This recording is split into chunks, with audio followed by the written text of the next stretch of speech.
ममता की पहले कुर्सी गई, अब टूट जाएगी टीएमसी। कई नेता होंगे बीजेपी में शामिल। क्या ममता से परेशान है उनके साथी? पहले कुर्सी गई, अब साथी छोड़ रहे हैं साथ। तृणमूल कांग्रेस में होने वाली है बड़ी टूट। बंगाल में शुभेंदु अधिकारी के सीएम बनने के बाद से तृणमूल कांग्रेस के नेताओं में अफरा तफरी है।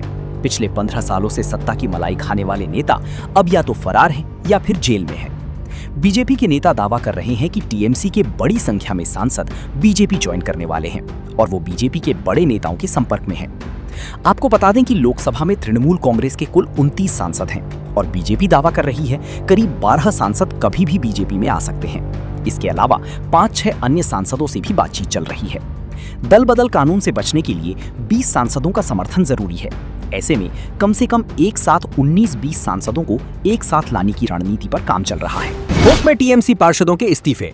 विधानसभा चुनावों में हार के बाद नगर पालिकाओं में टीएमसी पार्षदों के सामूहिक इस्तीफे का सिलसिला शुरू हो गया है। आधा दर्जन से अधिक नगर पालिकाओं में थोक के भाव टीएमसी पार्षदों के इस्तीफे हुए हैं। फाल्ता सीट पर आए नतीजे के बाद डायमंड हार्बर में भी पार्षदों के इस्तीफे का दौर शुरू हो गया है। पार्षदों के इस्तीफे की शुरुआत उत्तर 24 परगना जिले के भाटपाड़ा से हुई थी। कुल 35 में 30 पार्षदों ने एक साथ इस्तीफे सौंप दिए। इसी तरह हाली शहर के 23 पार्षदों में 16 ने एक साथ इस्तीफा दे दिया। ऐसा ही हाल कोलकाता नगर निगम में भी टीएमसी के पार्षद पाला बदलने को बेताब दिख रहे हैं। क्या ममता से परेशान है उनके साथी? ममता बनर्जी समेत पार्टी के बड़े नेताओं को इस टूट की भनक लग चुकी है और अब वो पार्टी को एकजुट करने में लगे हैं। इसलिए बैठकों का दौर चल रहा है। बताया जा रहा है कि जिन सांसदों को पार्टी छोड़ने की खबरें चल रही हैं, उनमें ममता बनर्जी और उनके भतीजे अभिषेक बनर्जी के करीबी कुछ सांसद शामिल हैं। शुभेंदु की प्रशासनिक बैठक में तृणमूल सांसद। बंगाल की राजनीति में उस समय हलचल तेज हो गई जब तृणमूल कांग्रेस की सांसद काकोली घोष दस्तीदार मुख्यमंत्री शुभेंदु अधिकारी की बुलाई प्रशासनिक बैठक में शामिल होने पहुंची।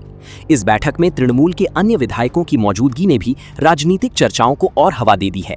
हालांकि बैठक को लेकर काकोली घोष ने कहा कि प्रशासन सबका होता है, लेकिन जानकार मानते हैं कि जल्द ही वो बीजेपी का दामन थाम सकती हैं। लोकसभा में भाजपा के पास अभी 240 सांसद हैं और सरकार सहयोगी दलों के समर्थन से चल रही है। ऐसे में यदि तृणमूल के सांसद बड़ी संख्या में भाजपा के साथ आते हैं तो पार्टी की ताकत और बढ़ जाएगी तथा सहयोगियों पर निर्भरता भी कम होगी। इस खबर को लेकर अपनी राय हमें जरूर दीजिएगा और ऐसे दमदार वीडियो के लिए हमें जरूर सब्सक्राइब कीजिएगा।